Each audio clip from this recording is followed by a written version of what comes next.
નમસ્કાર મિત્રો, સ્વાગત છે તમારું અમારી YouTube ચેનલમાં। મિત્રો, આજના વિડીયોમાં આપણે ચર્ચા કરીશું ઇન્કમ સર્ટિફિકેટ એટલે કે આવકના દાખલા વિશે। મિત્રો, કોઈ પણ સરકારી યોજનાનો જો તમારે લાભ મેળવવો હોય તો ત્યારે આવકનો દાખલો તમારે રજૂ કરવો પડતો હોય છે।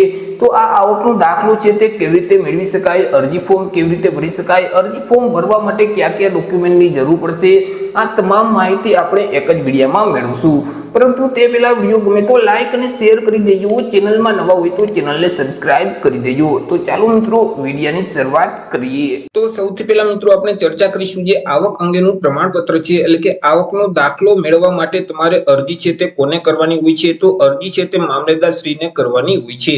ત્યાર પછી તમે જે અરજી કરેલ છે તો અરજીના નિકાલ માટેના સત્તા અધિકારીઓ કોણ છે? તો કે કલેક્ટર શ્રી છે, જિલ્લા વિકાસ અધિકારી છે, મદદનીશ અથવા નાયબ કલેક્ટર છે, નાયબ જિલ્લા વિકાસ અધિકારી છે, મામલેદાર છે અથવા જિલ્લા સમાજ કલ્યાણ અધિકારી છે, સુધરાઈના ચીફ ઓફિસર છે, સર્વે રાજપત્રિત અધિકારી છે, મહેસૂલ ખાતાના ત્રીજા વર્ગના દરજાથી નીચેના ન હોય તેવા નોન મિનિસ્ટ્રીયલ અધિકારીઓ છે અને જે ગ્રામ પંચાયત ખાતે તલાટી કમ મંત્રી આવેલા હોય છે। તો આ તમામ અધિકારીઓ છે તે આવકના દાખલામાં સહી કરી આપે છે અને તમામ અધિકારીઓ આવકનો દાખલો છે તે કાઢી આપે છે। મિત્રો, હવે ગ્રામ પંચાયત ખાતે તલાટી કમ મંત્રી પણ આવકનો દાખલો કાઢી આપે છે। જો તમે ગ્રામ્ય વિસ્તારમાં રહેતા હોય તો તમે તલાટી કમ મંત્રી પાસે અરજી ફોર્મ ભરી અને આવકનો દાખલો મેળવી શકો છો। હવે ચર્ચા કરીએ સમય મર્યાદાની કે તમે અરજી કર્યા પછી આવકનો દાખલો કેટલા દિવસમાં મળી જતો હોય છે। તો તેનો જે સમયગાળો છે તેની જે સમય મર્યાદા છે તે 1 દિવસની છે।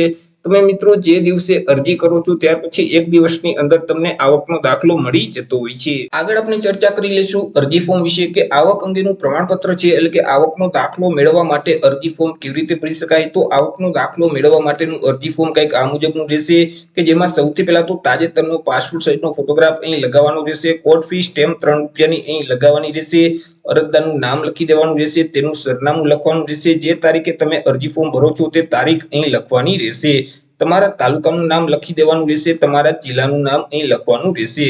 ત્યાર પછી અરજદારનું નામ છે તે અહીં લખવાનું રહેશે, અરજદારનું હાલનું સરનામું અહીં લખવાનું રહેશે, અરજદારનું કાયમી સરનામું લખવાનું રહેશે। જો બંને સરનામું એક જ હોય તો બંને જગ્યાએ એક જ સરનામું લખી દેવાનું રહેશે। ત્યાર પછી અરજદાર ધંધો શું કરે છે, વ્યવસાય શું કરે છે તેની વિગત અહીં લખવાની રહેશે।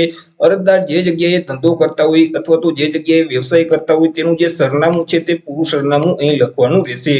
ત્યાર પછી કુટુંબના સભ્યોની વિગત આપવાની રહેશે। રેશન કાર્ડમાં જેટલા સભ્યના નામ છે એટલી સંખ્યા અહીં લખી દેવાની રહેશે। માનો કે 5 વ્યક્તિના નામ હોય તો અહીં 5 કરી દેવાના રહેશે।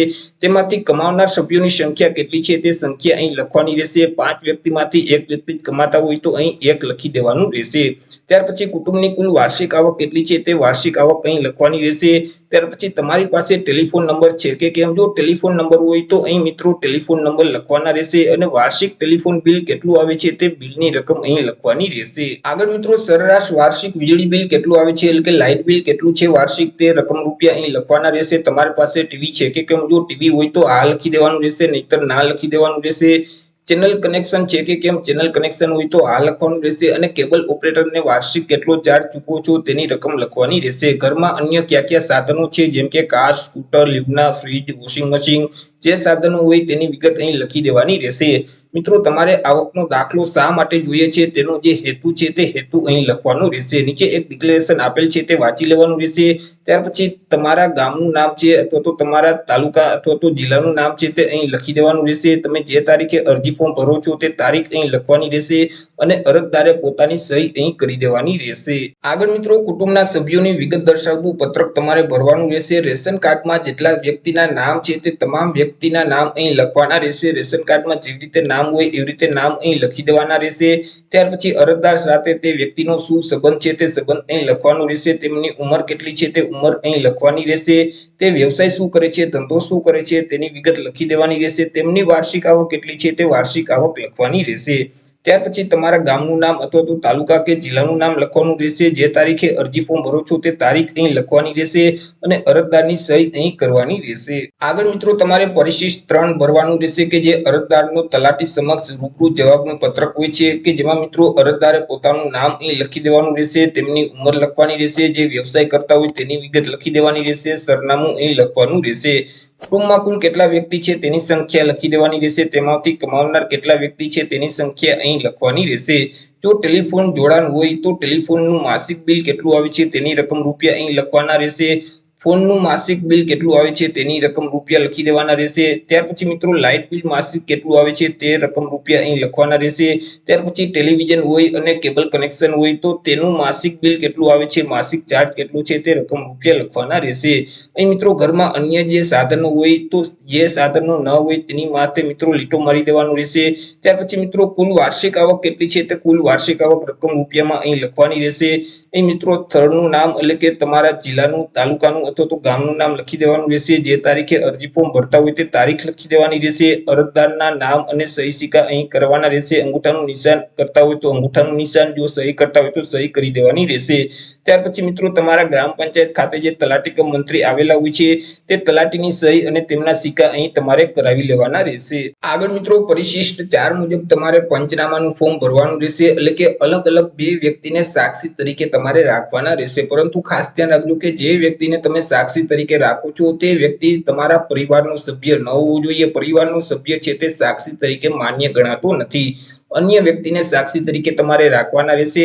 બંને વ્યક્તિના નામ અહીં લખી દેવાના રહેશે। તેમની ઉંમર કેટલી છે તે ઉંમર લખવાની રહેશે। તે વ્યવસાય જે કરતા હોય તેની વિગત લખી દેવાની રહેશે। તેમની વાર્ષિક આવક કેટલી છે તેની વિગત લખી દેવાની રહેશે। જે તારીખે અરજી ફોર્મ ભરો છો તે તારીખ લખી દેવાની રહેશે। ત્યાર પછી અરજદારનું નામ છે તે અહીં લખવાનું રહેશે। કુટુંબમાં કુલ કેટલા વ્યક્તિ છે તેની સંખ્યા લખી દેવાની રહેશે। તેમાંથી કમાવનાર કેટલા વ્યક્તિ છે તેની સંખ્યા લખવાની રહેશે। હવે મિત્રો તમે રહેઠાણના પુરાવા તરીકે તમે જે ડોક્યુમેન્ટ આપો છો તે ડોક્યુમેન્ટનું નામ અહીં લખી દેવાનું રહેશે। ત્યાર પછી ટેલિફોન જોડાણ હોય તો મિત્રો વાર્ષિક કેટલું બિલ આવે છે અથવા તો માસિક કેટલું બિલ આવે છે તેની રકમ લખી દેવાની રહેશે। ટેલિવિઝન હોય તો મિત્રો માસિક કેટલું બિલ આવે છે તેની વિગત અહીં લખી દેવાની રહેશે। ત્યાર પછી મિત્રો વાર્ષિક આવક ફરીથી અહીં રૂપિયામાં લખવાની રહેશે, રકમ રૂપિયામાં। ત્યાર પછી અહીં સ્થળનું નામ લખી દેવાનું રહેશે, તારીખ લખી દેવાની રહેશે। પેલા સાક્ષીની સહી અહીં કરવાની રહેશે અને બીજા સાક્ષીની સહી અહીં કરાવવાની રહેશે। ત્યાર પછી તમારી ગ્રામ પંચાયત ખાતે જે તલાટી કમ મંત્રી આવેલા છે તેમના સહી સિક્કા અહીં કરાવી લેવાના રહેશે। આગળ મિત્રો એક ચેકલિસ્ટ જોવા મળશે કે જેમાં તમારે કોઈ જાતની વિગત ભરવાની નથી। અહીં તમારા ગામનું નામ અથવા તો તાલુકાનું નામ લખી દેવાનું રહેશે। જે તારીખે અરજી ફોર્મ ભરો છો તે તારીખ અહીં લખવાની રહેશે અને અરજદારની સહી અહીં કરવાની રહેશે। વાત કરી લઈએ ડોક્યુમેન્ટ વિશે કે અરજી ફોર્મની સાથે કયા કયા ડોક્યુમેન્ટ જોડવાના રહેશે। તો અરજી ફોર્મની સાથે આધાર કાર્ડની કોપી અથવા તો ચૂંટણી કાર્ડની કોપી છે, ત્યાર પછી લાઇટ બિલ છે, ત્યાર પછી રેશન કાર્ડની કોપી છે, વેરા પોઈન્ટ છે। તે સિવાય તમે જો નોકરી કરતા હોય તો તેવા સંજોગોમાં સેલેરી સ્લિપની કોપી છે અથવા તો ઇન્કમ ટેક્સ ફાઇલ રિટર્ન કરતા હોય તો તેની કોપી છે। જો તમે કોઈ પણ ધંધો કે વ્યવસાય કરતા હોય તો ગો માસ્ટર ધારાનું સર્ટિફિકેટ છે તેમની કોપી છે અથવા તો વેચાણ વેરાણ નોંધણીનું જે પ્રમાણપત્ર છે, સર્ટિફિકેટ છે તેની કોપી અરજી ફોર્મની સાથે જોડવાની રહેશે। તો અરજી ફોર્મની સાથે આટલા ડોક્યુમેન્ટ જોડી તમારા ગામમાં જે ગ્રામ પંચાયત ખાતે તલાટી કમ મંત્રી આવેલા હોય છે તેની પાસે સબમિટ કરવાનું રહેશે અથવા તો તાલુકામાં જે મામલેદારશ્રીની કચેરી અથવા તો જનસેવા કેન્દ્ર આવેલું હોય છે ત્યાં જઈ તમારે અરજી ફોર્મ ભરી સબમિટ કરી દેવાનું રહેશે। તમે અરજી ફોર્મ સબમિટ કરશો એટલે 1 દિવસની અંદર તમને આવકનો દાખલો કાઢી આપવામાં આવશે।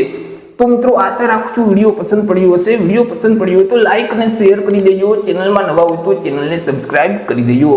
ફરી મળીશું એક નવા ટોપિક સાથે એક નવા વિડીયોમાં। ત્યાં સુધી જય હિન્દ, વંદે માતરમ।